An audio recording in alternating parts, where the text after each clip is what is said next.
اعوذ باللہ من الشیطان الرجیم بسم اللہ الرحمن الرحیم السلام علیکم ورحمۃ اللہ وبرکاتہ۔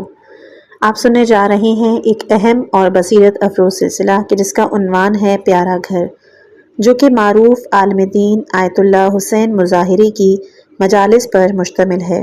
آئیے دل و دماغ کو متوجہ کرتے ہیں اور سنتے ہیں پیارا گھر، تاکہ ہمارے گھر واقعی خدا کے نور سے منور ہو سکیں۔ کتاب کو شروع کرنے سے پہلے ایک میسج کی طرف آپ کی توجہ مبذول کرانا چاہوں گی۔ ایک کمنٹ موصول ہوا تھا کہ جس میں 2 بکس کی بارے میں لکھا تھا، کہ جس میں ایک تھی پیارا گھر اور دوسرا کا نام تھا خاندان کا اخلاق۔ خاندان کا اخلاق کتاب اپلوڈ ہو چکی ہے، جس کے لیے آپ پلے لسٹ میں جا کر ملاحظہ کر سکتے ہیں۔ آج انشاءاللہ ان کی دوسری بتائی ہوئی کتاب پیارا گھر کو ہم شروع کر رہے ہیں، لیکن کیونکہ یہ کتاب مجالس کی فارم میں ہے تو اگر تو ایک مجلس اتنی طویل ہوئی تو میں اس کو پورا کروں گی، لیکن اگر تو بہت چھوٹی ہوئی تو میں کوشش کروں گی کہ ایک ہی آڈیو میں 2 مجالسیں آ سکیں، اور اس کو میں مجلس کی صورت میں نہیں پڑھوں گی تاکہ سننے والوں کو کتابی صورت میں ہی محسوس ہو۔ چلتے ہیں اپنی کتاب کی طرف۔ خداوند متعال کی دی ہوئی طاقت سے اور حضرت بقیت اللہ اعظم کے لطف و کرم سے اس گفتگو کی ابتدا کیے جا رہے ہیں، جس کا موضوع ہے گھریلو اخلاق۔ اس میں حضرت زہرا سلام اللہ علیہا کے وسیلے سے ملتمس ہیں کہ یہ بحث گفتگو ہم اور آپ سب کے لیے مفید قرار پائے۔ اگر اس بحث کو کسی منزل پر پہنچا سکیں تو ہر کوئی اس سے فائدہ اٹھا سکے گا۔ یہ موضوع معاشرتی اور نفسیاتی اعتبار سے بڑی قدر و قیمت کا حامل ہے اور ایک ایسی ہمہ گیر بحث ہے کہ ہم اور آپ سب اس کے محتاج ہیں۔ یہ گفتگو ایک مقدمہ اور چند ایک فصلوں پر مشتمل ہے کہ جس کے بارے میں انشاءاللہ آگے دوسری فصلوں کے بارے میں گفتگو ہوگی۔ دین اور فطرت میں ہم آہنگی۔ قرآن مجید کے مطالعے سے معلوم ہوتا ہے کہ اسلام دین فطرت ہے، یعنی دین اسلام خلقت انسان کے ساتھ 100% موافقت اور مطابقت رکھتا ہے اور اس کی ابتدا سے انتہا تک میل رکھتا ہے۔ قرآن مجید میں خداوند تبارک و تعالی سورہ روم آیت نمبر 30 میں ارشاد فرماتا ہے، اے رسول، تم باطل سے منہ موڑ کر اپنا رخ دین کی طرف کیے رہو، یہی خدا کی فطرت ہے جس پر اس نے لوگوں کو پیدا کیا۔ خدا کی درست کی ہوئی فطرت میں تغیر و تبدل نہیں ہو سکتا اور یہی مضبوط دین ہے۔ اپنی تمام توجہ کو دین اسلام پہ مرکوز رکھو، اس لیے کہ دین اسلام حنیف ہے، یعنی دین اسلام میں اعتدال ہے، نہ افراط ہے نہ تفریط ہے، کیونکہ دین اسلام 100% فطرت الہی کے مطابق ہے۔ یہی وجہ ہے کہ دین اسلام قیم ہے، یعنی ابدی ہے۔ آیت مذکورہ میں ارشاد ہے کہ دین اسلام چونکہ اعتدال پر ہے، فطرت کے مطابق ہے، ہمیشہ کے لیے ہے، اسی لیے اسلام کا پیمبر خاتم الانبیاء ہے۔ فطرت کے معنی لغت کی روح سے فطرت بمعنی خلقت کے ہیں۔ آج میں اس کے بارے میں گفتگو کروں گا اور آپ سب سے خصوصاً جو اس کو سن رہے ہیں ان سے کہوں گا کہ خاص توجہ کے طالب ہوں۔ جیسا کہ آپ جانتے ہیں کہ ہماری معلومات کی 2 قسمیں ہوتی ہیں۔ ان میں سے ایک معلوم فکری ہے، جس کو انسان تعلیم و تعلم کے ذریعے حاصل کر لیتا ہے، مثلاً یہ کہ استاد کلاس میں درس دیتا ہے اور شاگرد اس درس کو سن لیتا ہے، یا یہ کہ اس مقدس جلسے میں میں بولتا ہوں اور آپ صبر و تحمل کے ساتھ غور سے سنتے ہیں۔ یہ ایک قسم کی معلومات ہے کہ جو انسان رکھتا ہے، انسانی عقل کے ساتھ مربوط ہیں، جو آخرکار انسان کی معلومات کہلاتی ہیں۔ معلومات کی ہی ایک دوسری قسم بھی ہے۔ یہ کچھ اس قسم کی معلومات ہیں کہ جو جانی اور سیکھی نہیں جاتی، بلکہ یہ معلومات پائی جاتی ہیں، عقل کے ساتھ مربوط نہیں ہیں، بلکہ اس قسم کی معلومات مربوط ہیں طبیعت کے ساتھ، یا دوسرے الفاظ میں مربوط ہیں انسانی جبلت اور رجحان کے ساتھ۔ مثلاً یہ کہ انسان کو بھوک لگتی ہے، جب غذا کھا لیتا ہے تو اس کی بھوک ختم ہو جاتی ہے، بس بھوک کا پتہ چلنا، پیاس کا احساس کرنا، یہ انسانی معلومات میں سے ہے۔ البتہ یہ ایسی معلومات ہیں کہ جن کو سیکھ کر حاصل نہیں کیا جا سکتا، بلکہ خود بخود انسان کو حاصل ہو جاتی ہیں، یعنی انسان اس طبیعت کے ذریعے کہ جس کو خداوند عالم نے اس کے اندر قرار دیا ہے، بھوک، پیاس، گرمی، سردی، اس قسم کی چیزوں کو درک کر لیتا ہے۔ پانی پی لینے کے بعد سیرابی پا لیتا ہے۔ اب یہ جبلت اور غرائز بھی دو قسم کی ہیں۔ ان میں ایک وہ کہ جو تمام حیوانات رکھتے ہیں، ممکن ہے بعض حیوانوں میں انسان سے زیادہ قوی تر ہو۔ جو مثالیں میں نے پیش کی وہ ایک قسم کے غرائز ہیں کہ جنہیں توجہ اور ارادہ انسان کام کرتا ہے، اس کو فطرت کہتے ہیں۔ فطرت میں جبلت ہی ہے، فرق اتنا ہے کہ غریزہ بغیر توجہ اور بغیر ارادے کا کام ہوتا ہے، معلومات رکھتا ہے۔ اس کے برعکس فطرت علم کے ساتھ یا توجہ اور ارادے کے ساتھ معلومات حاصل کر لیتی ہے۔ فطرت خدا جوئی، انسان کے جو فطرتیں رکھتا ہے جن کی تعداد کچھ زیادہ ہے، ان میں سے ایک فطرت خدا یابی یعنی خدا کو پا لینا، یعنی انسان ذاتاً خدا یاب اور خدا جو ہے۔ فطری طور پر انسان خدا کو جان لیتا ہے۔ اگر پردے ہٹ جائیں، انسان صفات رذیلہ سے پاک ہو جائے اور پاک کرنے کی کوشش کرے تو اس انسان کی طرح کہ جو پیاسا ہے اپنی تشنگی کو درک کرتا ہے، اسی طرح خدا کو بھی پالے گا۔ یہ معاملہ تعلیم اور تربیت کا نہیں ہے، بلکہ وجدان اور فطرت کا معاملہ ہے۔ آپ سب کو بند راستے درپیش ہوئے ہوں گے۔ بعض اوقات انسان ایسے مرحلے میں پہنچ جاتا ہے کہ اس کے ہاتھ ہر طرف سے کاٹ دیے جاتے ہیں۔ ظاہراً اس کے لیے کسی قسم کی پناہ کی گنجائش نظر نہیں آتی۔ بس اس وقت پیاسے انسان کی طرح خدا کو پا لیتا ہے۔ قرآن شریف تقریباً 20 سے زیادہ آیتوں میں اس بارے میں وضاحت کرتا ہے، جیسے کہ سورہ عنکبوت آیت نمبر 65 میں فرماتا ہے، پھر جب یہ لوگ کشتی میں سوار ہوتے ہیں تو بہت خلوص سے اس کی عبادت کرنے والے بن کر خدا سے دعا کرتے ہیں، پھر انہیں خشکی میں نجات دیتا ہے تو فوراً شرک کرنے لگتے ہیں۔ انسان جس وقت دریا میں ہو، دریا کی موجیں طوفانی ہوں، کشتی ٹوٹ چکی ہو، اس کے ہاتھ ہر طرف سے کٹ چکے ہوں، بس اس مقام پر قرآن مجید کہتا ہے کہ جو بھی اس حالت میں ہوگا وہ خدا کو پا لیتا ہے۔ اس وقت انسان پکارتا ہے خدا کو، اور اس کا پکارنا بھی موحدانہ ہوتا ہے۔ انسان اس وقت نہ صرف فقط خدا کو پاتا ہے بلکہ توحید کو پا لیتا ہے، اس لیے کہ اس وقت جس قوت کو انسان خداوند کہہ کر پکارتا ہے اس کی پوری توجہ ایک خدا کی طرف مرکوز ہوتی ہے، نہ کہ دو خداؤں کی طرف۔ یعنی انسان کے لیے وہ وقت ایسا ہوتا ہے کہ اس پر خدا ثابت ہو جاتا ہے، توحید اس کے لیے ثابت ہو جاتی ہے۔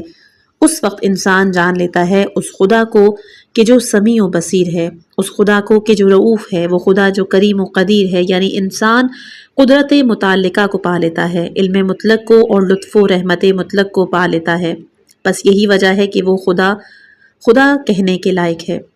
جب انسان ہر طرف سے اپنے آپ کو مشکل میں گھرا ہوا پاتا ہے، کہتا ہے خدایا تو قادر ہے مجھے نجات دے، خدایا تو میری حالت کو جانتا ہے، تو مہربان ہے، خدایا تو رؤوف ہے، تو جواد ہے، بس گویا انسان اس مشکل ترین وقت میں ایک ایسی ذات کو پاتا ہے کہ جو جمی ہے کمالات کا، مجموعے کا۔ پس جس وقت خدا کو پا لیتا ہے تو از نظر توحید اور بقول قرآن خدا کو خالص پکارتا ہے۔ 1,24,000 انبیاء اپنی کتابوں اور صحیفوں کے ساتھ اس لیے آئے کہ ان فطرتوں کو زندہ کریں، یعنی وہ فطرت کہ جو مشکل وقت میں انسان کے اندر زندہ ہو جاتی ہے۔ تمام پیغمبر اسی لیے آئے کہ ایسی فطرت کو زندہ رکھیں، یعنی انسان کو ایک ایسے مقام تک پہنچا دیں جہاں پر انسان ہمیشہ خدا یاب اور خدا جو رہے۔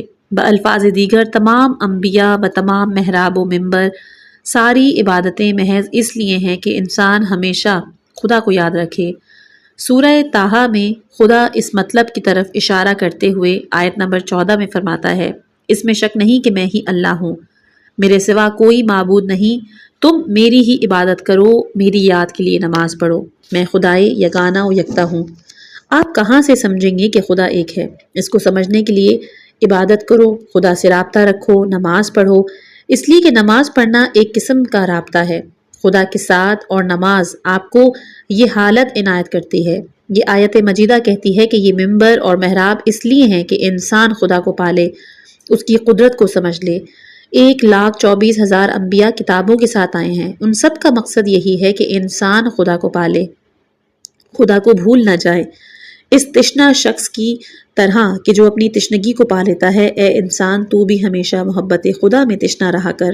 اگر تو دل کی آنکھوں سے دیکھے گا، ہمیشہ خدا کے ساتھ راز و نیاز رکھے گا، اور ایسے مقام پہ پہنچے گا کہ جہاں قرآن میں سورہ نور آیت نمبر 37 میں ارشاد ہوتا ہے، ایسے لوگ جن کو خدا کے ذکر اور نماز پڑھنے اور زکوٰۃ ادا کرنے سے نہ تو تجارت ہی غافل کر سکتی ہے، نہ خرید و فروخت کا معاملہ۔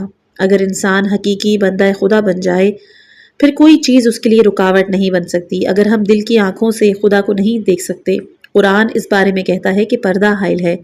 اگر تم اس پیاسے انسان کی طرح خدا کو درک نہیں کر سکتے، اگر تمہارے دل میں خدا کی حکومت نہیں، تو جان لو کوئی پردہ دل کی آنکھوں پر رکاوٹ بنا ہوا ہے، وگرنہ انسان کے دل سے پردے اٹھ جائیں وہ خدا کو پا لیتا ہے، کیونکہ انسان فطری اعتبار سے خدا جو ہے، بلکہ اس سے بھی آگے انسان خدایاب ہے۔ یہ تعلیم و تعلم نہیں، یہ برہان نظم نہیں، یہ برہان صدیقین نہیں، یہ برہان حدوث و برہان امکان بھی نہیں، بلکہ یہ وجدانی ہے، جاننے کی نہیں بلکہ واضح ہے۔ انسان جب اپنی گمشدہ چیز کو پا لیتا ہے، جب اس تشنہ انسان کی طرح خدا کو پا لیتا ہے، تو اس کی تشنگی دور ہو جاتی ہے۔ پس انسان جب خدا کو پا لیتا ہے تو اپنے آپ کو اس کے سامنے حقیر اور ناچیز بنا دیتا ہے۔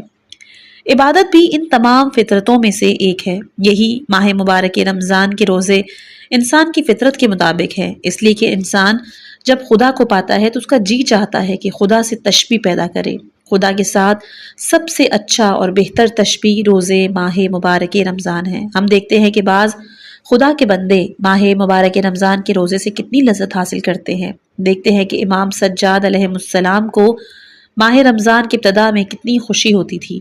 اس کے برعکس جب ماہ رمضان المبارک کے آخری ایام ہوتے، امام سجاد علیہ السلام روتے تھے، اس لیے کہ ماہ رمضان المبارک جا رہا ہے، اس لیے کہ ایک ایسا مہینہ کہ جو انسان کی فطرت کے مطابق ہے آیا تھا اور جا رہا ہے۔ ایک خدا کے جو اور خدا یاب انسان کا نماز پڑھنا، ایک ایسے انسان کا نماز پڑھنا کہ جس نے اپنے دل کے پردوں کو ہٹا دیا ہو، خدا کو پا لیا ہو، جتنی لذت وہ نماز سے لیتا ہے اسے کسی اور چیز سے حاصل نہیں ہوتی۔ وہ اس قدر لذت حاصل کرتا ہے کہ بقول امام جعفر صادق کہ نصف رات کو 2 رکعت نماز پڑھنا میرے لیے دنیا اور جو کچھ اس میں ہے اس سے افضل اور محبوب ہے۔ امام جعفر صادق علیہ السلام فرماتے ہیں کہ اگر مجھ سے کوئی یہ کہے کہ تمام جہان کے اموال آپ کو دیں گے مگر آپ 2 رکعت نماز شب نہ پڑھیں تو میں راضی نہیں۔ کیوں راضی نہیں؟ اس لیے کہ خدا یاب ہے، خدا کو پا لیا ہے۔ اب جب خدا کو پا لیا تو ان کی فطرت کہتی ہے کہ خدا کے سامنے اپنے آپ کو ناچیز بنا، حقیر بنا، ذات خداوند متعال کے سامنے اپنے آپ کو چھوٹا کرنے کا بہترین طریقہ اور عمل نماز ہے۔ اب راہ خدا میں انفاق کرنا اس کے لیے کوئی مشکل کام نہیں، کیونکہ اس سے وہ شخص کہ جو خدا یاب ہوتا ہے اس سے لذت حاصل کرتا ہے۔ ان صفات کمالیہ کے ساتھ اگر کوئی انسان خدا کو پالے تو پھر جو کچھ اس کے پاس ہے وہ اسے راہ خدا میں فدا کر دیتا ہے۔ جب انسان اس منزل تک پہنچ جاتا ہے تو پھر نہ فقط مال کو فدا کرتا ہے بلکہ بال بچوں کو بھی راہ خدا میں فدا کرنے کے لیے، اپنی جان کو بھی راہ خدا میں قربان کرنے کے لیے تیار کرتا ہے۔ اس کے لیے بہترین لذت یہ ہے کہ اپنے آپ کو خدا کے سامنے، خدا کے لیے راہ خدا میں شمع کے گرد پروانے کی مانند جلاتا ہے۔ قرآن اس بارے میں خوب کہتا ہے۔ سورہ سجدہ آیت نمبر 16 سے 17، ان کے پہلو بستروں سے آشنا نہیں ہوتے، عذاب کے خوف اور رحمت کی امید پر پروردگار کی عبادت کرتے ہیں۔ ہم نے جو کچھ انہیں عطا کیا اس میں خدا کی راہ میں خرچ کرتے ہیں، یعنی کچھ افراد ہیں جنہوں نے خدا کو پا لیا۔ یہ وہ لوگ ہیں کہ جن کے دلوں میں جمال خدا، جلال خدا کی صفت حکم فرما ہے، دل سے پردے اٹھ چکے ہیں، خدا کو پا لیا ہے۔ قرآن کہتا ہے بس یہی لوگ ہیں جو رات کی تاریکی میں اپنے بستر چھوڑ دیتے ہیں، نماز شب قائم کرتے ہیں، جو کچھ خدا نے ان کو عنایت کیا ہے راہ خدا میں خرچ کرتے ہیں۔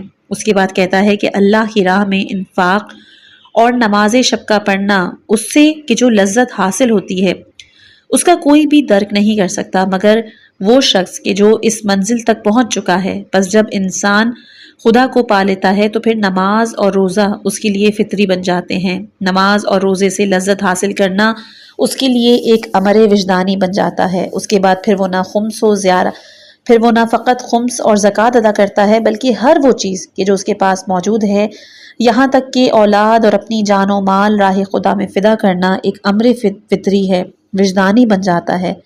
اللہ والے انسان کے لیے ضروری نہیں کہ اس سے کہہ دے کہ زکوٰۃ دو، خمس دو، بلکہ وہ خود عادی ہے اس چیز کا، مثل اس انسان کے کہ جو تشنہ ہو جاتا ہے، پیاس لگتی ہے تو وہ پانی کی تلاش میں نکلتا ہے۔ آپ دیکھتے ہیں کہ بھوکا آدمی روٹی کی تلاش میں ہوتا ہے۔ اسی طرح اگر انسان خدا کو جان لے جس طرح جاننے کا حق ہے تو پھر وہ انسان روزہ، نماز، زکوٰۃ اور خمس کے در پہ ہوتا ہے۔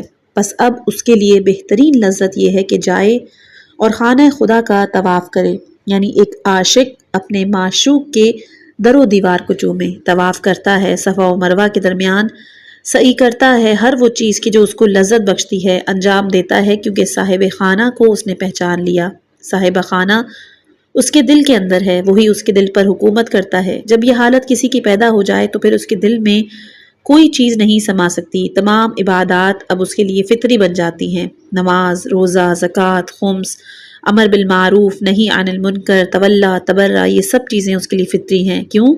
کیونکہ وہ شخص خدا کو دل کی آنکھوں سے دیکھتا ہے، بالکل اسی طرح جس طرح وہ بھوک و پیاس کو دیکھتا ہے۔ ابھی آپ عزیزان کے جو یہاں موجود ہیں، کیونکہ یہ رمضان کا ہے درس، اس لیے یہاں پر انہوں نے بھوک پیاس کا ذکر کیا ہے کہ آپ لوگ جو یہاں بھوکے ہیں، پیاسے ہیں، اپنی پیاس اور بھوک قدر کرتے ہیں، لیکن ان آنکھوں سے نہیں کہ جو سر پر ہیں۔ سر والی آنکھ کبھی غلطی نہیں کرتی۔ آپ بھوک کو دیکھتے ہیں دل کی آنکھ سے، جس کی جبلت کی آنکھ کہتے ہیں، جس کے ذریعے اپنی بھوک و پیاس کو دیکھتے ہیں۔ بعض انسان ایک ذات مجموعہ کمالات کو فطرت کی آنکھ سے دیکھتے ہیں، لہٰذا عاشق ہیں۔ کس قسم کے عاشق؟ اتنا عشق خداوند متعال کے ساتھ رکھتے ہیں کہ جب مجلس ابن زیاد میں جس وقت اس نادان بے وقوف نے حضرت زینب سلام اللہ علیہا سے کہا کہ دیکھا خدا نے تمہارے ساتھ کیا کیا، کھڑی ہو گئی تو فرمایا کیا نہیں سمجھتے، اندھے ہو چونکہ تم نے سمجھتے نہیں، کیونکہ تم نہیں سمجھتے ہو، تمہیں مرنا چاہیے۔ حادثہ کربلا میں نے خدا کی طرف سے اچھائی کے علاوہ کچھ نہیں دیکھا، اپنے بھائی کو تو راہ خدا میں دے چکی، اس خدا کی راہ میں کہ جسے میں نے پا لیا۔ جس وقت انسان خدا کو پا لیتا ہے تو تمام عبادات از جملہ جہاد، امر بالمعروف، نہی عن المنکر، خدا کے دوستوں کو دوست رکھنا، دشمنان خدا کو دشمن رکھنا، یہ تمام چیزیں انسان کے لیے فطری امور بن جاتی ہیں۔ انسان اگر انسان بننا چاہے تو ضروری ہے روزے رکھے، روزہ یعنی تشبیہ بخدا۔ اسی طرح اگر کوئی انسان چاہتا ہے کہ ایک انسان کامل بن جائے، اس کو چاہیے کہ وہ تشبیہ بخدا پیدا کرے۔ اگر ایسا کرے گا تو پھر خمس و زکوٰۃ بلکہ قانون مواسات انفاق کرنا اس کے لیے ایک امر فطری بن جائے گا۔ یہ تمام احکامات خداوندی اس کے لیے قابل قبول ہو جاتے ہیں۔ خلاصہ یہ کہ تمام اسلامی عبادات ایک امر فطری ہیں۔ اگر ہم چاہیں کہ اس منزل تک پہنچیں تو ضروری ہے کہ دل سے پردوں کو ہٹا دیں۔ اگر کوئی شخص ہماری مجلس میں ہو تو اس کو میری طرف خدا کو نہیں سمجھنا، اگر میری طرح سمجھے تو پھر وہ سمجھ لے کہ اس کا دل مریض ہے، پردے ابھی باقی ہیں۔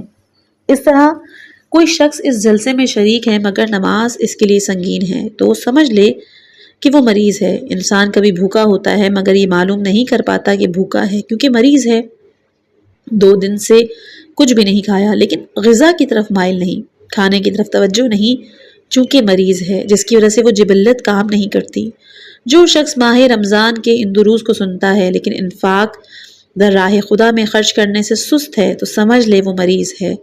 اس آدمی کی طرح کہ جس نے 2-3 دن کھانا نہیں کھایا لیکن پھر بھی غذا کی طرف مائل نہیں، یعنی وہ اپنی بھوک کو درج نہیں کر سکتا۔ پس یہ انسان بھی اس حد تک پہنچ چکا ہے کہ اس کے دل پر پردے ایک کے بعد دوسرا، دنیا، صفات رذیلہ، دنیا بالآخر نعوذ باللہ، گناہ کے بعد گناہ کرنے کی وجہ سے وہاں تک پہنچ گیا کہ نماز کہ جو پیغمبر اکرم صلی اللہ علیہ وآلہ وسلم کے زمانے میں ایک گوسفند ذبح کر کے تقسیم کیا گیا۔ پیغمبر اکرم صلی اللہ علیہ وآلہ وسلم نے پوچھا کہ کچھ باقی رہا؟ لوگوں نے کہا یا رسول اللہ صرف گردن باقی ہے، باقی سب راہ خدا میں دے دیا۔ تو رسول اللہ صلی اللہ علیہ وآلہ وسلم نے فرمایا نہیں، تم کہو کہ سب باقی ہے مگر گردن ضائع ہو گئی، کیونکہ گردن راہ خدا میں ابھی تک نہیں دی۔ راہ خدا میں انفاق کرنا، طواف کرنا، راہ خدا میں جان دینا، دین خدا کی ترویج کے لیے خدا کے دوستوں کو دوست رکھنا اور دشمنان خدا کے ساتھ دشمنی رکھنا، یہ ایک ایسی چیز نہیں کہ دلیل کی محتاج ہو۔ استدلال میرے لیے اور مجھ جیسوں کے لیے اچھا ہے، دشمن کے لیے دلیل و استدلال ٹھیک ہے۔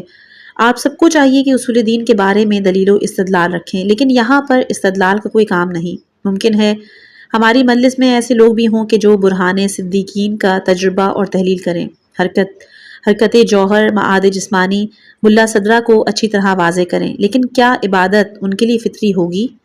یہاں پر تعلیم کی ضرورت نہیں۔ بہت سے لوگ جو بالکل پڑھے لکھے نہیں ہیں فلسفیوں سے قوی تر ہے کیونکہ انہوں نے پردوں کو ہٹایا ہے، خدا کے ساتھ رابطے کے ذریعے اپنے اندھیرے دلوں کو محبت خدا سے روشن کیا۔ چونکہ نماز، روزہ، زکوٰۃ خدا کی راہ میں خرچ، مستحبات و واجبات اور خصوصاً گناہ نہ کرنے اور ان سے بچنے کی وجہ ان کے دل میں اثر ہو گیا۔ ان کی مثال آگ میں لوہے کی سی ہے۔ لوہے کو جب آگ میں ڈالا جاتا ہے تو وہ آگ بن جاتا ہے، پھر آگ اور اس میں فرق نہیں رہتا۔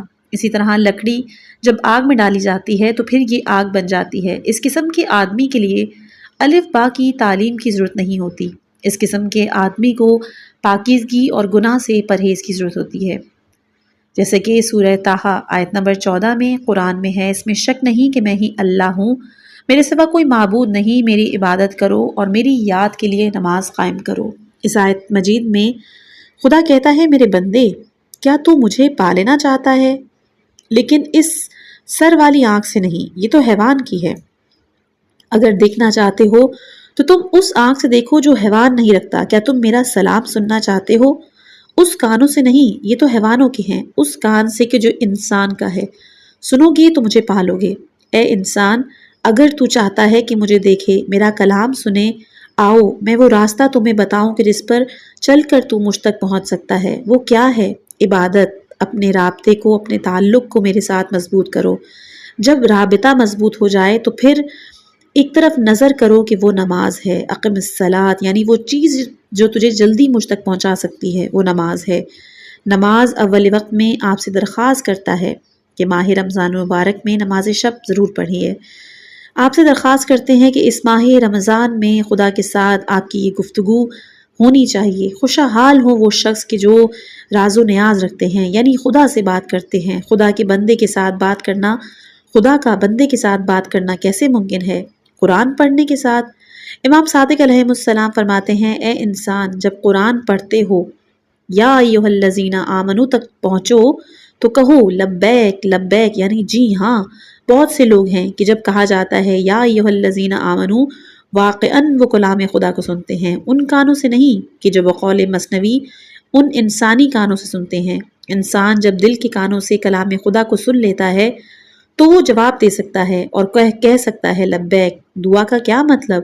دعا خدا کے ساتھ راز و نیاز کرنا ہے، خدا کے ساتھ بات کرنا ہے۔ سب کے سب خصوصاً نوجوان دعا کرتے وقت اس فکر میں نہ رہو کہ پیٹ بھرا ہے یا نہیں، دعا مستجاب ہوگی یا نہیں، وہ ایک جزئی چیز ہے، بلکہ جس وقت تم کہتے ہو یا خدا تو تم اس وقت اس شخص کی طرح ہو جاؤ جو خدا کو دیکھتا ہے، چاہتا ہے کہ خدا اسے کہے جی ہاں جی ہاں۔ قرآن متعدد مقامات پہ کہتا ہے ادعونی استجب لکم، تم پکارو اے خدا تو میں جواب دوں گا۔ جی ہاں، اس کا ایک مطلب تو یہ ہے کہ تم خدا کہو تو میں قبول کروں گا۔ البتہ انسان جو بھی دعا کرے قبول ہو جاتی ہے، لیکن دعا کرنے والا جتنی صلاحیت رکھتا ہے خدا اس کے مطابق اس کو دیتا ہے، اگر صلاحیت نہ رکھتا ہو تو اس سے بہتر اس کو دے دیتا ہے۔ ادعونی استجب لکم، اے میرے بندے میرے ساتھ مکالمہ جاری رکھ۔ نماز خدا کے ساتھ بہترین مکالمہ ہے، یعنی خدا کے بندے کے ساتھ، خدا کا بندے کے ساتھ بات کرنا، بندے کا خدا کے ساتھ بات کرنا۔ حمد و سورہ نماز میں خدا کا کلام کرنا ہے بندے سے۔ اس کے علاوہ نماز کے اجزاء بندے کا کلام خدا کے ساتھ ہے۔ اعلی ترین لذت اس شخص کے لیے ہے کہ جو عاشق خدا ہو۔ بات کرنا خدا کے ساتھ ان لوگوں کا جنہوں نے خدا کو پا لیا ہے، وہ لوگ کہ جن کے دلوں میں حکومت خداوند ہو، ان کی اعلی ترین لذت نماز ہے۔ اسلام اور انسان کے رجحانات۔ اسلام واجب قرار دیتا ہے کہ ہم اپنی جبلتوں اور میلانات کو تسکین پہنچائیں۔ اسلام میں نفس کشی حرام ہے۔ بہت ساری روایات میں ہے کہ انسان کو یہ حق حاصل نہیں کہ اپنی فطری خواہشات کو کچل دے، اپنے جذبات کو تسکین نہ پہنچائے۔ قرآن کا فرمان ہے، ایک انسان کو جس طرح آخرت کی فکر کرنی چاہیے اس دنیا کی فکر کرنی چاہیے، اپنے فطری رجحانات اور جذبات کی فکر بھی کرنی چاہیے۔ سورہ قصص آیت نمبر 77۔ جو کچھ تمہیں خداوند عالم نے مال و دولت دنیا دیا اس کے ذریعے اپنی آخرت کی بھلائی چاہو، ساتھ ہی دنیا سے بھی اپنے حصے کو مت بھولو۔ یعنی اے انسان، جو کچھ تمہارے مال و دولت، طاقت، عقل و ہمت اور دامن اور جتنی نعمتیں دی گئی ہیں ان کے ذریعے اپنی آخرت سدھارو، لیکن یاد رہے کہ اپنی دنیاوی حصے کو بھی فراموش نہیں کرنا۔ صرف ایک ہی طرف جھکے نہ رہو، صرف دنیا میں ہی غرق ہونا غلط ہے۔ اسی طرح اپنے مال، دولت، جوانی، عقل، سلامتی، عقل کو صرف آخرت کی نظر بھی نہیں کیا جا سکتا، بلکہ چاہیے کہ آخرت کے ساتھ ساتھ دنیا کی فکر بھی ہو۔ صدر اسلام اور ائمہ معصومین علیہم السلام کے زمانے میں بعض لوگوں نے ایک انحرافی طریقہ اختیار کیا، یعنی ان لوگوں نے یہ سمجھا تھا کہ ایک انسان کو دن رات ہر وقت آخرت کی فکر کرنی چاہیے، دنیا کو ترک کرنا چاہیے، فطری جذبات اور خواہشات کو نظر انداز کرنا چاہیے۔ لیکن جس وقت اس کی اطلاع حضور اکرم صلی اللہ علیہ وآلہ وسلم اور ائمہ معصومین علیہم السلام کو ملی تو انہوں نے اس خیال کو کچل ڈالا، بلکہ برے طریقے سے کچلا۔ مرحوم صاحب وسائل نے ایک واقعہ نقل کیا کہ ایک دفعہ 3 خواتین حضور صلی اللہ علیہ وآلہ وسلم کی خدمت میں آئیں، اور ان میں سے ایک نے کہا کہ رسول اللہ، میرے شوہر نے عورت سے قربت کو ترک کر دیا ہے۔ دوسری نے کہا کہ میرے شوہر نے گوشت کھانا ترک کر دیا ہے۔ تیسری نے کہا کہ میرے شوہر نے خوشبو کا استعمال ترک کر دیا ہے۔ روایت میں ہے کہ یہ سن کر ناراض ہوئے اور کہا، امت میں ایک انحرافی خیال پیدا ہونے لگا ہے، وقت نماز کے بغیر ہی مسجد میں چلے آئے۔ روایت میں ہے کہ جس وقت حضور صلی اللہ علیہ وآلہ وسلم مسجد میں تشریف لائے، اس قدر جلدی میں تھے کہ دوش مبارک پر ابا صحیح طریقے سے پہنی بھی نہیں، بلکہ ابا زمین سے کھنچتی جا رہی تھی۔ ایک سرا ان کے دوش مبارک پر تھا اور دوسرا سرا زمین پر۔ اس حالت میں آپ نے حکم کیا کہ لوگ جمع ہوں۔ لوگ اپنے اپنے کام چھوڑ کے مسجد میں چلے آئے۔ ممبر کے پاس کھڑے ہو کر فرمایا، میں یہ سن رہا ہوں کہ میرے اصحاب کے درمیان ایک غلط فکر جڑ پکڑ رہی ہے۔ یہ غلط فکر کیا تھی کہ جو مسلمانوں کے درمیان پیدا ہوئی، اس کے بعد حضور صلی اللہ علیہ وآلہ وسلم نے فرمایا، میں خدا کا پیغمبر ہوں، گوشت اور لذیذ کھانے کھاتا ہوں، اچھا لباس پہنتا ہوں، خوشبو بھی استعمال کرتا ہوں اور عورتوں کے ساتھ ہم نشینی اور مباشرت بھی کرتا ہوں، پس جو کوئی میری سنت سے انحراف کرے وہ مجھ سے نہیں۔ یہ جملہ پیغمبر اکرم صلی اللہ علیہ وآلہ وسلم کی زبان مبارک سے کئی مرتبہ کئی ایک جگہوں میں استعمال ہوا، یعنی جو شخص میری روش اور طریقے کو اختیار نہیں کرتا وہ مسلمان نہیں۔ اس روایت کی مانند ایک اور روایت ہے کہ جسے مرحوم فیض کاشانی نے صافی میں نقل کیا، اس سے پتہ چلتا ہے کہ یہی معاملہ تکرار سے پیش آیا۔ ایک دفعہ وعید عذاب پر مشتمل آیات نازل ہوئیں تو یہ افراد بہت ڈرے اور دنیا سے ہاتھ اٹھایا اور صرف آخرت کی فکر میں لگ گئے۔ مرحوم فیض فرماتے ہیں کہ ایک دفعہ حضرت عائشہ کے پاس کسی کام سے ایک عورت آئی تو دیکھا تو مبتلا تھی، یعنی شادی شدہ تھی، مگر کسی بھی زیب و زینت کے بغیر، یعنی شوہرداری کے آثار نظر نہیں آ رہے تھے۔ اسے پوچھا، کیا تمہارا خاوند مر گیا؟ کہا نہیں، بلکہ اپنے دوسرے 2 ساتھیوں کے ساتھ صحرا میں عبادت میں ہے۔ اس نے عہد کیا ہے کہ میرے ساتھ تعلقات نہیں رکھے گا۔ اس کے دوست نے ارادہ کیا ہے کہ لذیذ غذا نہیں کھائے گا، اور تیسرے ساتھی نے کہا کہ میں لوگوں سے میل جول نہیں رکھوں گا۔ یہ سن کے عائشہ نے اس معاملے کو حضور اکرم صلی اللہ علیہ وآلہ وسلم تک پہنچایا۔ اس روایت میں بھی فرماتے ہیں کہ پیغمبر اکرم صلی اللہ علیہ وآلہ وسلم ناراض ہوئے، بے وقت مسجد گئے، اور یہی جملہ بہجرت و عبادہ اس روایت میں بھی آیا ہے، یعنی اتنی جلدی میں تھے کہ ابا زمین پہ گھسٹی جا رہی تھی۔ ممبر پہ آئے، کھڑے ہوئے، فرمایا کہ یہ انحرافی فکر مسلمانوں میں پیدا ہو رہی ہے۔ میں نے سنا ہے کہ مسلمان پہاڑوں اور غاروں میں جا کے عبادت کر رہے ہیں، بیویوں سے تعلق نہیں کرتے، اچھے کھانے نہیں کھاتے، لوگوں سے معاشرت نہیں رکھتے، در حال کہ میں تمہارا پیغمبر ہوں، معاشرے کے اندر ہوں اور لوگوں کے ساتھ معاشرت رکھتا ہوں۔ میں تمہارا پیغمبر ہوں لیکن اچھے کھانے کھاتا ہوں، میں تمہارا پیغمبر لیکن اپنی بیوی سے محبت رکھتا ہوں۔ ہر وہ شخص کہ جو نسل کشی کرے، ہر وہ شخص کہ جو ازدواج نہ کرے اور مشغول عبادت ہو جائے وہ مسلمان نہیں۔ یہ پیغمبر اکرم صلی اللہ علیہ وسلم کا طریقہ تھا، اور یہ طریقہ ائمہ اطہار علیہم السلام کا بھی تھا۔ تاریخ میں ہم پڑھتے ہیں امیر المومنین سلام اللہ علیہ کی زہد و تقوی کے ساتھ، جس کو ہم نے ان سے سنا اس وقت کہ جب پہلی مرتبہ کوفے میں داخل ہوئے تو مسجد میں گئے۔ امیر المومنین نے دیکھا کہ لوگ بے وقت عبادت میں مشغول ہیں۔ انہوں نے لوگوں سے پوچھا، یہ کون ہیں؟ انہوں نے کہا، یہ رجال الحق ہیں۔ انہوں نے کہا، رجال الحق کون؟ جواب ملا، یہ وہ لوگ ہیں جنہوں نے دنیا کو ترک کیا، اگر کچھ مل جائے تو کھاتے ہیں ورنہ صبر کرتے ہیں، اور مسجد میں ہمیں وقت عبادت کرتے ہیں۔ مولا امیر المومنین علیہ السلام ناراض ہوئے اور آپ نے ان کو تازیانہ مارا اور کہا کہ اسلام کے لیے غلط فکر اور غلط راستے نہ بناؤ، یہ کام اسلامی نہیں ہے۔ فرمایا، کتا بھی تو تمہاری طرح رہتا ہے، اگر کوئی اس چیز کو دیتے ہیں تو کھا لیتا ہے ورنہ صبر کرتا ہے۔ آخر کار ان کو مسجد سے باہر نکالا، اس وقت کہ جب ظاہری اعتبار سے خلافت آپ کے ہاتھ میں آ گئی تھی۔ مولا بصرہ میں آئے اور اشراف بصرہ میں سے کسی کے گھر میں داخل ہوئے۔ اس کی، یا امیر المومنین، میرا ایک بھائی ہے کہ جس نے گوشہ نشینی اختیار کی ہے، لوگوں کے ساتھ میل جول نہیں رکھتا، تارک الدنیا ہے۔ مولا نے اس عیش پسند شخص کو چھوڑ دیا کیونکہ آپ کے سامنے ایک مشکل مسئلہ تھا۔ آپ نے اسے طلب کیا اور کہا، یہ کیا طریقہ ہے؟ تارک دنیا کیوں ہو؟ کس وجہ سے ترک کی؟ اس شخص نے کہا کہ یا علی میں تو آپ کو دیکھتا ہوں، آپ کی طرح بننا چاہتا ہوں۔ مولا نے کہا نہیں، تم میری طرح نہیں بن سکتے، کیونکہ میں مسلمانوں کا سربراہ ہوں۔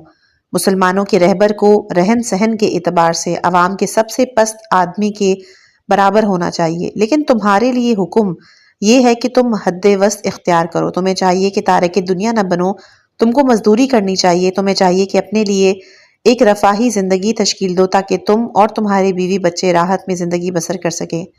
کتاب وسائل الشیعہ جلد 12 میں باب فعالیت میں بہت ساری روایات ائمہ اطہار علیہم السلام سے سستی اور کاہلی کی مذمت اور محنت اور مشقت کی مدح میں وارد ہوئیں۔ ایک شخص امام صادق علیہ السلام کی خدمت میں آیا۔ امام صادق علیہ السلام نے اس کا حال پوچھا۔ اس شخص نے کہا، یبن رسول اللہ، بوڑھا ہو گیا ہوں، کوئی کام کاج نہیں کرتا ہوں، البتہ مسجد کے کونے میں بیٹھ کر اپنی آخرت کا تذکرہ کرتا ہوں، یعنی عبادت کرتا ہوں۔ اس شخص نے خیال کیا کہ شاید امام میری اس حالت کو پسند کریں گے اور تعریف کریں گے۔ امام صادق علیہ السلام نے 3 مرتبہ کہا، یہ تو ایک انسان کا کام نہیں، یہ کسی مسلمان کا کام نہیں، یہ تو شیطان کا کام ہے۔ شیطان اپنی چالاکی میں کامیاب ہو گیا، تو نے دنیا کو بالکل ترک کیا، مشغول عبادت۔ اس شخص نے کہا، یبن رسول اللہ، پھر کیا کروں؟ امام نے کہا، جب تک تم میں ہمت ہے، طاقت ہے، کام مت چھوڑو، تاکہ تمہیں تمہارے کام سے فائدہ ہو، تمہارے بیوی بچے اس سے فائدہ حاصل کریں۔ اگر تمہارے پاس اتنا کام نہیں تو پھر اپنے ہمسایوں کی اور اپنے رشتہ داروں کی مدد کرو۔ اس کے بعد کہا، جی ہاں، تم اس بات کا ضرور خیال رکھو کہ اپنی دنیا کو، اپنی آخرت کو دنیا پر قربان نہ کرو۔ نماز کا وقت داخل ہوتے ہی کام کو چھوڑو اور نماز میں مشغول ہو جاؤ۔ عبادت کے وقت عبادت کرو اور کام کے وقت کام کرو۔ ایک جملہ حضرت امیر المومنین علیہ السلام کے بارے میں عرض کروں، اس جملے کو تمام حاضرین، خصوصاً نوجوان لڑکے ہوں یا لڑکیاں، اپنی زندگی میں سر فہرست رکھیں۔ سیرت نگار جناب امیر المومنین علیہ السلام کے حالات میں لکھتے ہیں کہ جناب مولا دن کو شیر اور رات کو عابد تھے، کیونکہ شیر دن کو کام کرتا ہے اور رات کو عابد عبادت کرتا ہے۔ عبادت کے وقت مولا عبادت کرتے، کام کے وقت اتنا کام کرتے کہ 25 سال میں نہ جانے مولا امیر المومنین علیہ السلام نے کتنے نخلستان آباد کر کے معاشرے کے حوالے کیے، فقراء، ضعفاء، بےکس، لاچار لوگوں کی مدد کی۔ ہمیں جان لینا چاہیے کہ صرف نفس کشی کرنا، لوگوں سے میل جول ترک کرنا، خواہشات نفسانی کا ختم کرنا، ان کے ساتھ مقابلہ کرنا اسلامی طریقہ نہیں۔ اسلام کی روش جذبات کو تسکین پہنچانا ہے۔ نفسیات کے ماہرین جانتے ہیں، اور یہ بات تجربے سے بھی ثابت ہو چکی ہے، کہ وہ لوگ کہ جو گوشہ نشینی اختیار کرتے ہیں، وہ لوگ کہ جو تارک الدنیا ہو جاتے ہیں، وہ جوان کہ جو شادی کر سکتا ہے مگر نہیں کرتا، وہ لڑکی کہ جو شوہر کر سکتی ہے نہیں کرتی، آہستہ آہستہ ان کے یہ جذبات شعور سے لاشعور میں چلے جاتے ہیں اور وہ شخص نفسیاتی مسئلے کا شکار ہو جاتے ہیں۔ اور جو کوئی کسی نفسیاتی دباؤ کا شکار ہو جائے، وہ کبھی بھی قوت حاصل کرنے پر کتے سے بھی زیادہ درندہ بن سکتا ہے۔ اگر اسے استطاعت حاصل نہ ہو تو شکستہ دل غمگین نظر آنے لگتے ہیں، یعنی یہ شخص دوسرے لوگوں کے ساتھ اچھا میل جول نہیں رکھ سکتا، معاشرہ اسے دھتکارتا ہے۔ یہ مادی اعتبار سے پسماندہ نہیں ہوتا، بلکہ نفسیاتی اعتبار سے گھرداری، بچے داری، عیالداری کرنے کی طاقت اس میں نہیں رہتی۔ اگر شادی کرنا بھی ہے تو خود اپنے اور اس کے لیے بے آرامی کا باعث بنتا ہے، اور اگر لڑکی ہو تو دل مردہ پھیکی اور دل مردہ شخص اولاد کی صحیح تربیت نہیں کر سکتی۔ شوہرداری کا حق ادا نہیں کر سکتا جو لوگوں کے دل گناہ پر گناہ کرتے ہوئے سخت بن گئے اور وہ اس آیت کے مصداق پا جاتے ہیں۔ سورہ انفال آیت نمبر 21۔ اس میں شک نہیں کہ زمین پر چلنے والے تمام حیوانات سے بدترین خدا کے نزدیک وہ بہرے گونگے کفار ہیں کہ جو عقل سے کام نہیں لیتے، یعنی پست ترین ہیں ہر کتے درندے سے، ہر نجاست خوار جانور سے بھی پست ترین۔ ایک انسان کے جو فکر رکھتا ہے مگر تفکر نہیں کرتا، عقل رکھتا ہے مگر غور و فکر نہیں کرتا، پس وہ انسان گویا معاشرے کے لیے کتے اور درندے سے بھی برا ہے۔ وہ انسان کہ جس کی فطرت مردہ ہو، کبھی ایک انسان اپنی جنسی جبلت کو مار ڈالتا ہے، کبھی مذہبی جذبے کو مارتا ہے، اس کے اندر ایک افسردگی کی حالت آ جاتی ہے۔ اسی طرح اگر کوئی مذہبی فطرت کو مار ڈالتا ہے تو اس کے لیے ایک حالت مایوسی پیدا ہو جاتی ہے۔ قرآن مجید اس شخص کے بارے میں کہ جس میں حالت افسردگی آ جاتی ہے فرماتا ہے کہ اس قسم کا انسان آنکھیں رکھتا ہے مگر دیکھ نہیں سکتا، بظاہر تو کان رکھتا ہے مگر سن نہیں سکتا، دل رکھتا ہے مگر نہیں سمجھ پاتا۔ ایسا انسان حیوان ہے اور اس سے بھی بدتر، اور وہ اپنے لیے جہنم کا راستہ بنا لیتا ہے۔ سورہ اعراف آیت نمبر 179۔ اور ہم نے خود بہت سارے جنات اور آدمیوں کو جہنم ہی کے لیے پیدا کیا، ان کے دل تو ہے مگر ان سے سمجھتے ہی نہیں، ان کی آنکھیں ہیں مگر قصداً ان سے دیکھتے نہیں، کان بھی ہیں مگر ان سے سننے کا کام نہیں لیتے۔ خلاصہ یہ لوگ گویا جانور ہیں، بلکہ ان سے بھی گئی گزرے۔ یہی لوگ امور حق سے بالکل بے خبر، یعنی ایک گروہ اپنے لیے جہنم تیار کرتا ہے، ان کی عاقبت جہنم ہے۔ یہ وہ لوگ ہیں کہ جن کی مذہبی فطرت کچل دی گئی ہے، فطرت خدا داد ختم ہو جاتی ہے۔ مذہبی جذبے کا مارنا ایک بہت بڑا گناہ ہے۔ جنسی جبلت سے لاپرواہی کرنا، تمام غریزہ یعنی انسان کا مدنی تباہ ہونا شعور سے لاشعور پہنچ گئی ہو تو انسان کے لیے رکاوٹ پیدا کرتی ہے۔ اس طرح انسان کبھی بھی درست نہیں ہو سکتا۔ انسان کو انسان بنانا بہت مشکل کام ہے۔ اسلام اقتصادی زندگی کو 3 قسم پر تقسیم کرتا ہے۔ پہلا ہے زندگی کی ضروری، دوسرا آسودہ زندگی، اور تیسرا پرتعیش زندگی۔ ضروری زندگی کیا ہے؟ ضروری زندگی یعنی سب کے سب خوراک، لباس و مکان کے بارے میں خود کفیل ہوں۔ اگر کوئی انسان ان چیزوں کو اپنے لیے یا پھر اپنے بال بچوں کے لیے مہیا کرے تو بہت ثواب رکھتا ہے۔ انشاءاللہ کہ آئندہ اس بارے میں عرض کروں گی کہ وہ شخص کے جو اپنے بال بچوں کے لیے محنت کرتا ہے، وہ عورت کے جو اپنے شوہر اور اپنے بچوں کے لیے محنت و مشقت کرتی ہے تاکہ وہ آرام سے زندگی گزاریں، اس کا ثواب گویا راہ خدا میں جہاد کرنے کے برابر ہے۔ اپنے بال بچوں کے لیے محنت کرنے والا اس مجاہد کی مانند ہے کہ جو راہ خدا میں جہاد کرتا ہے۔ اگر کوئی شخص اپنی ضروریات خود پوری کر سکتا ہے، اس کے لیے واجب ہے وہ کام کرے، دوسرے کا بوجھ نہ بنے۔ اگر کوئی شخص اپنے بیوی بچوں کو محنت کر کے راحت مہیا کر سکتا ہے لیکن سستی کاہلی سے کام لے تو یہ اس کے لیے حرام ہے۔ حقوق زوجہ حق الناس میں ہیں یا نہیں؟ بیوی کے حقوق حق الناس میں سے ہیں۔ پس زندگی کی ضروری لوازمات اگر انسان خود مہیا کر سکتا ہے تو ان کے لیے حاصل کرنا اس پہ لازم و واجب ہیں۔ ہاں البتہ اگر کوئی اپاہج ہے، مریض ہے، اپنی جگہ سے ہل نہیں سکتا تو اس وقت حکومت اسلامی پر لازم ہے کہ اس کی ضروریات زندگی فراہم کرے۔ اگر حکومت اسلامی نہیں کر سکتی تو پھر تمام مسلمانوں پر واجب ہے کہ دوسرے نادار اور بے کس لوگوں کی مدد کریں۔ قرآن مجید کی ایک آیت ہے کہ جس کے بارے میں آپ سب خصوصاً خواتین ماہ مبارک رمضان میں ضرور خیال رکھیں۔ قرآن میں سورہ طلاق آیت نمبر 7 میں ہے کہ گنجائش والے اپنی گنجائش کے مطابق خرچ کرنا چاہیے، اور جس کی روزی تنگ ہو وہ جتنا خدا نے اسے دیا اس میں سے خرچ کریں۔ خدا نے جس کو جتنا دیا ہے بس اس کے مطابق تکلیف دیا کرتا ہے۔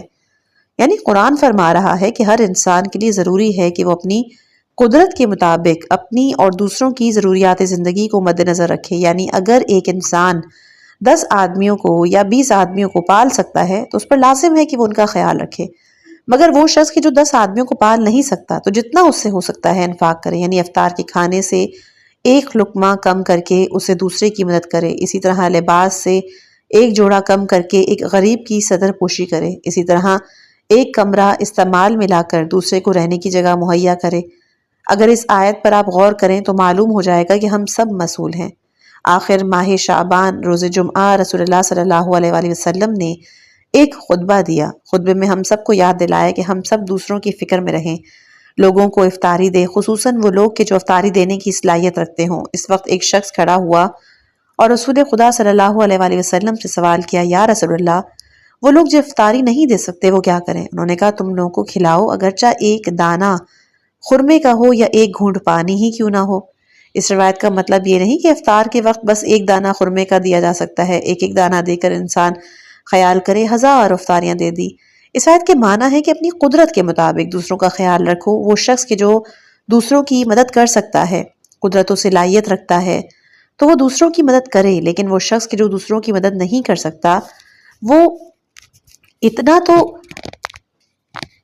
کرے جتنا وہ کر سکتا ہے۔ خدا نے تجھے افطاری کے لیے دیا ہے کہ نہیں، بس اسی افطاری سے جتنا آپ دوسروں کو دے سکتے ہیں دیں۔ ایثار اور قربانی دوسری بات ہے جو فی الحال تو ہماری بحث نہیں۔ ہماری بحث اس میں ہے کہ ضروریات زندگی تمام انسانوں کے لیے اسلام کی نظر میں امر لازم و واجب ہے۔ یہ بات درست نہیں کہ ایک انسان عبادت کرتا رہے، اس کی عبادت سے ضروریات زندگی مہیا نہ ہو یا ضروریات زندگی ختم ہو جائیں۔ یہ بات بالکل درست نہیں کہ ایک گروہ اور ایک جماعت کھائیں پیئیں مگر فقراء اور مسکین اس کے ساتھ بغیر کھائے پیئے بھوکے رہیں۔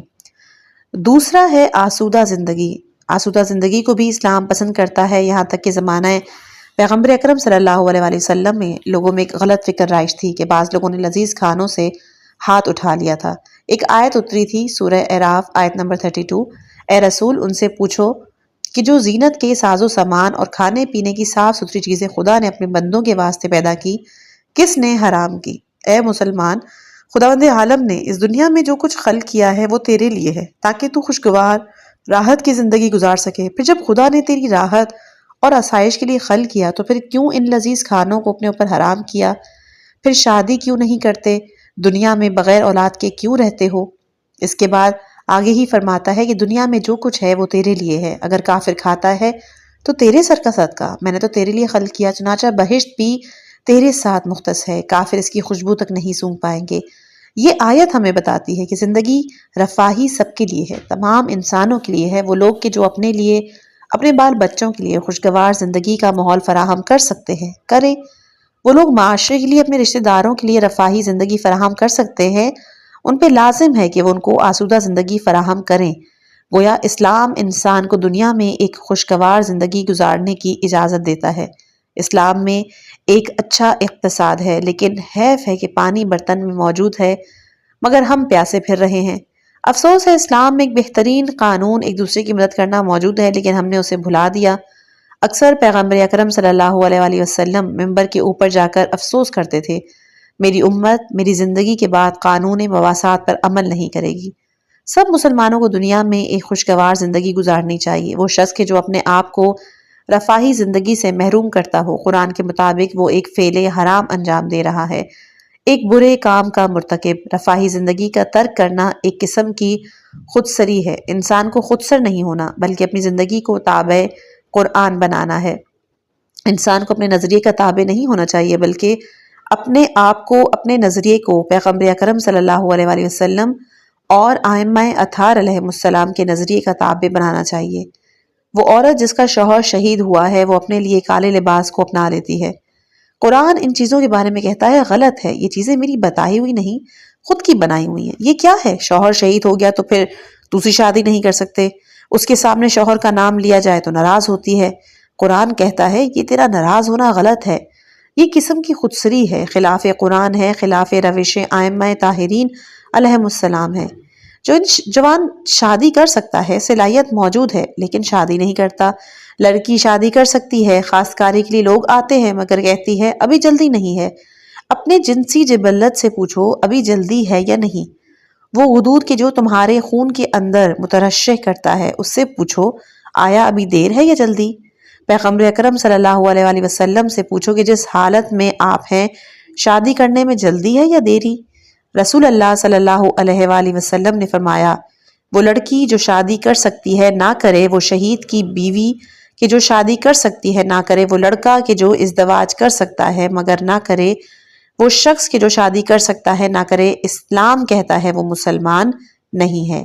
یہاں پر ایک جملہ سب کے لیے خصوصاً بیٹیوں اور بیٹوں کے لیے عرض کروں کہ آپ اسلام میں اپنی مرضی سے کام نہ کریں، اپنی فکر کو اسلام کے مقابلے میں نہ لائیں، بلکہ آپ یہ دیکھیں گے کہ اسلام کیا کہتا ہے، پیغمبر اکرم صلی اللہ علیہ وآلہ وسلم اور ائمہ طاہرین علیہ السلام کیا کہتے ہیں، آپ کا مجتہد جس کی آپ تقلید کرتے ہیں کیا کہتا ہے، وہ لوگ کہ جو معارف اسلامی میں ماہر ہے وہ کیا کہتے ہیں۔ اپنی مرضی کے مطابق احکام شریعہ کو بجا لا کر اپنے لیے ایک گناہ نہ کریں۔ اس قسم کا گناہ اتنا عظیم ہے کہ جس کے بارے میں ارشاد ہوا کہ اگر کوئی شخص دین میں کوئی بدعت ایجاد کرے تو سب مسلمانوں پہ خصوصاً عالم دین پر لازم ہے کہ وہ بلند آواز کریں۔ تیسری ہے پرتعیش زندگی۔ پرتعیش زندگی وہ ہے کہ جسے اسلام نہیں چاہتا۔ اسلام نے اس قسم کی زندگی کی مذمت کی، بہت برے طریقے سے کچل ڈالا۔ زندگی تجملی یعنی وہ زندگی کہ جو انسان کو تمام چیزوں سے روکے، یعنی وہ زندگی کہ جو انسان کو پابند کرے، مثلا میک اپ کہ جس نے تمام لڑکیاں لڑکے ماں باپ سب کو غلام بنا رکھا ہے۔ ازدواج تجملی، آراستہ و پیراستہ گھر، زرق برق لباس، اسلام کی نظر میں یہ تمام چیزیں غلط ہیں۔ جیسا کہ اسلام کہتا ہے کہ اگر تیری بیوی موجود ہے تو پھر تجھے دوسری بیوی کے پیچھے نہیں جانا چاہیے، مزید خواہشات کو آگے بڑھنے نہ دے، اتنا خرچ کرو کہ تمہاری زندگی آرام سے گزرے۔ قرآن مجید اس قسم کی زندگی کو کہ جو پرتعیش گزارتے ہیں مذمت کرتا ہے۔ سورہ بنی اسرائیل آیت نمبر 16 کہ جب ہم کسی قریے کو ہلاک کرنا چاہتے ہیں تو صاحبان ثروت کو اطاعت کا حکم دیتے ہیں مگر وہ فسق و فجور پر اتر آتے ہیں۔ تو انہیں اس جرم کی پاداش میں ہلاک کر ڈالتے ہیں۔ قرآن کہتا ہے کہ اگر کسی ملت میں تعیش پرستی بڑھ جائے یقیناً وہ ملت تباہ ہو جائے گی۔ یہ پرتاش زندگی ان کو فسق و فجور کی طرف دعوت دیتی ہے، ان کو گمراہی کی طرف دعوت دیتی ہے۔ یہ آیت تو مربوط تھی ملت اور معاشرے کے ساتھ، مگر فرد کے بارے میں قرآن میں سورہ واقعہ آیت نمبر 41 سے 45 تک کیا بیان ہوتا ہے؟ اور بائیں ہاتھ والے کیا ہے؟ کھولتے ہوئے پانی اور کالے سیاہ کے سائے میں ہوں گے جو نہ ٹھنڈا ہے اور نہ جوش آئن۔ یہ لوگ اس سے پہلے خوب عیش اڑا چکے تھے۔ قرآن کہتا ہے کہ اصحاب شمال کس قدر شرمندہ ہے۔ وہ کون ہیں؟ وہ جو عذاب جہنم میں ہیں، وہ ہے جو گناہ کے بعد گناہ میں مرتکب ہوتے ہیں۔ اس کے بعد فرمایا کہ کیا آپ جانتے ہیں کہ گناہ کے بعد گناہ کس وجہ سے ہوتا ہے؟ اسراف، عیاشی اور پرتعیش زندگی ہی ہے۔ آخر میں اللہ تعالیٰ سے دعا کرتے ہیں کہ یا اللہ ہمارے گھروں کو محبت، سکون اور دینداری کا گہوارہ بنا دے۔ ہمیں ایسا گھر عطا فرما کہ جو دنیا اور آخرت میں کامیابی کا ذریعہ بنے۔ ہماری اولاد کو نیک، صالح اور والدین کا فرما بردار بنا۔ ہمارے دلوں میں دین کی محبت اور گھروں میں قرآن اور اہل بیت کا نور جاری فرما۔ آمین یا رب العالمین۔ اگر یہ مجالس آپ کے دل کو چھو گئیں تو براہ کرم ویڈیو کو لائک، شیئر اور چینل کو سبسکرائب کرنا مت بھولیے گا تاکہ یہ پیغام زیادہ سے زیادہ گھروں تک پہنچ سکے۔ اپنی دعاؤں میں خاص یاد رکھیے گا۔ والسلام علیکم ورحمۃ اللہ وبرکاتہ۔